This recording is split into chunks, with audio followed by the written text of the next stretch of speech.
You're in the rant hole where I rant about whatever my $15 a month plus patrons want me to rant about. You can get a rant by becoming one of those people.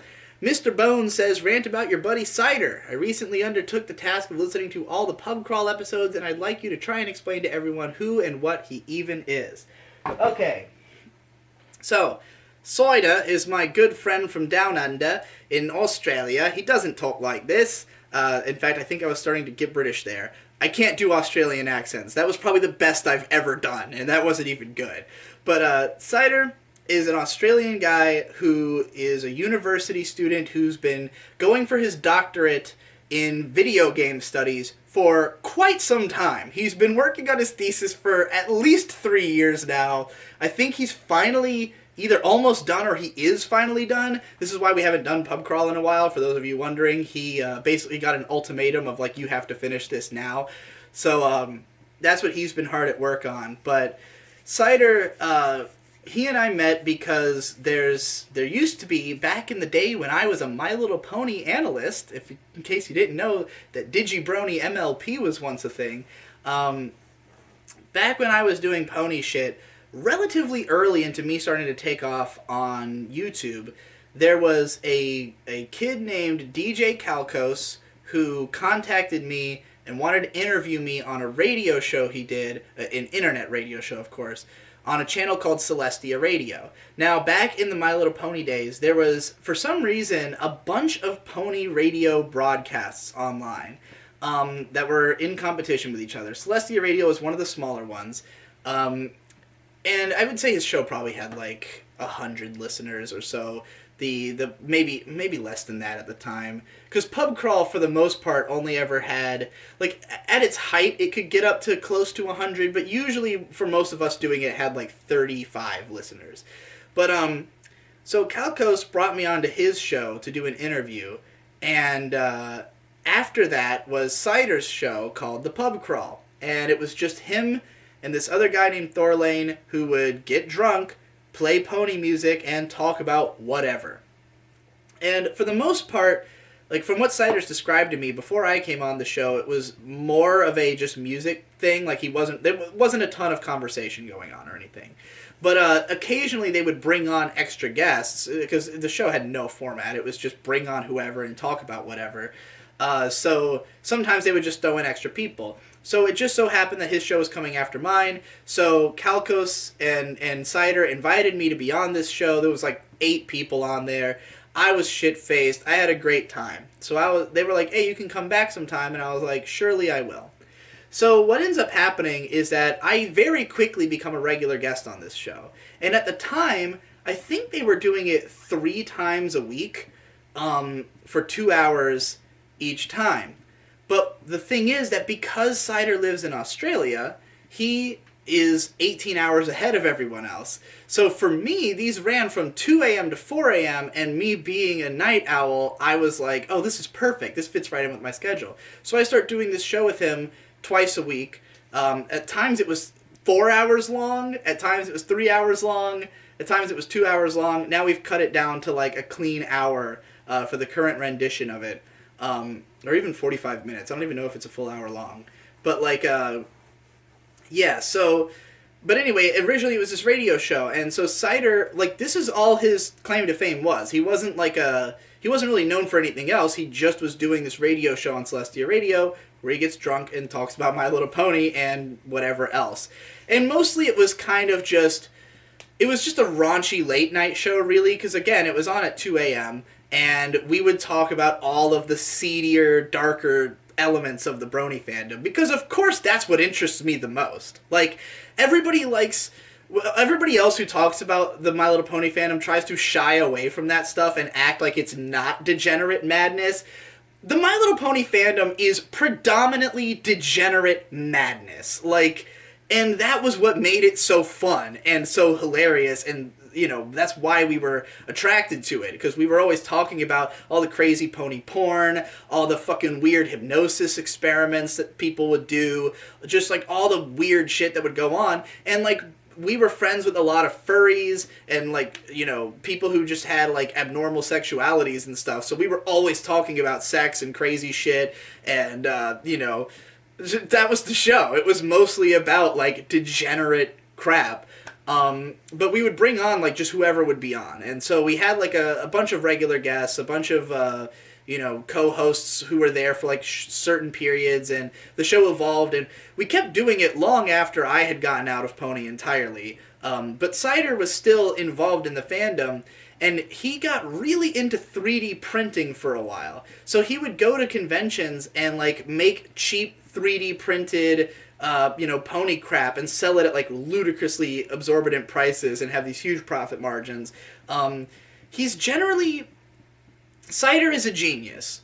Like, in terms of his ability to think quickly and think through things, he's he has a genius level intellect. He can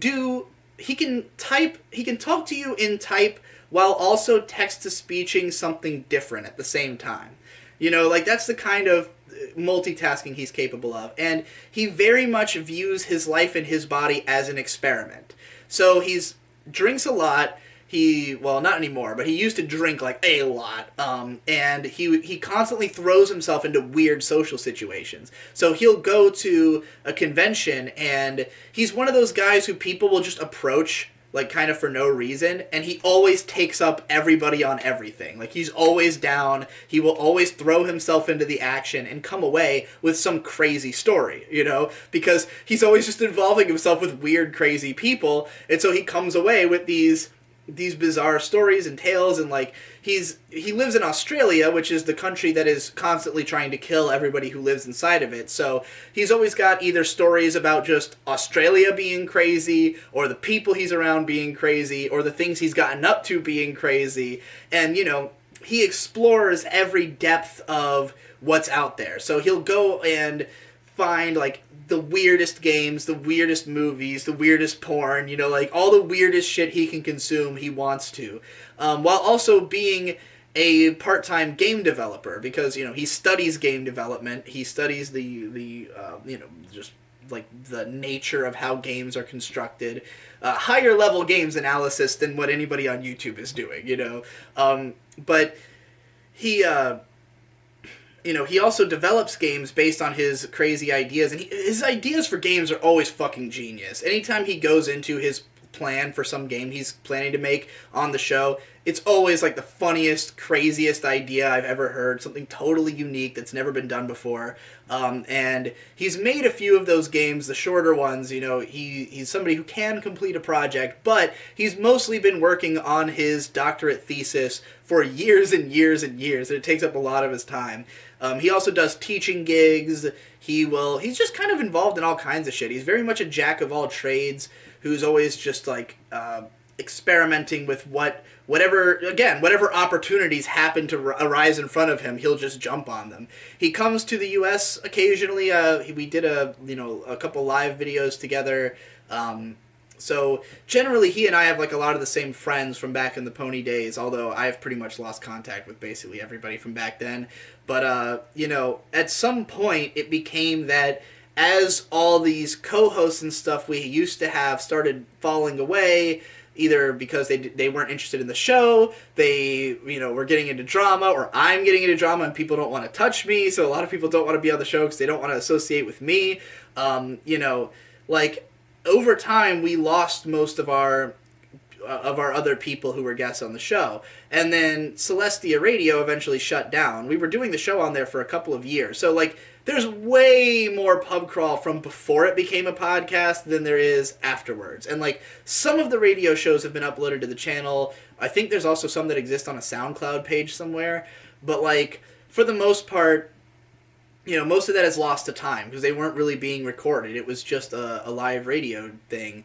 And a lot of how I got good at speaking was from being on the pub crawl for so long, because it was literally hours and hours every week of just nonstop talking about whatever, and getting drunk. And, like, we would always, we have a segment where we talk about what we're drinking tonight. We go into depth about our alcohol. We usually talk about what we've been up to for the past amount of time. Cider always has some kind of fucking crazy story of whatever happened to him. He also, like, because even just, like, by sheer chance, he has weird shit go on, because, like, his house is next to a major highway that has like a weird turn that like people always fuck up and crash. So like people are always dying outside his house and shit.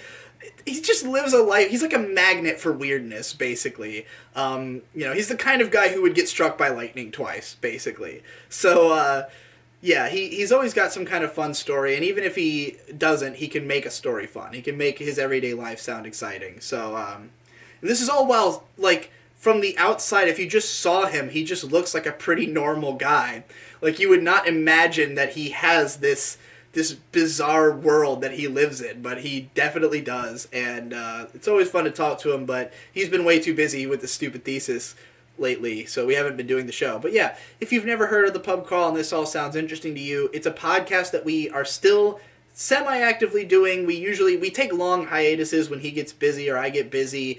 We also, like, he edits them, and he really fucking takes his time on it, so sometimes there won't be one for a while, and we'll end up with a stockpile of back episodes. But nonetheless, yeah, that podcast basically exists for the sake of me and Cider staying in touch and continuing to share stories as one of the few connections I still have of people who are cool and out there enough that they haven't come to hate me yet. So, yeah. Shout out to Cider if you happen to end up seeing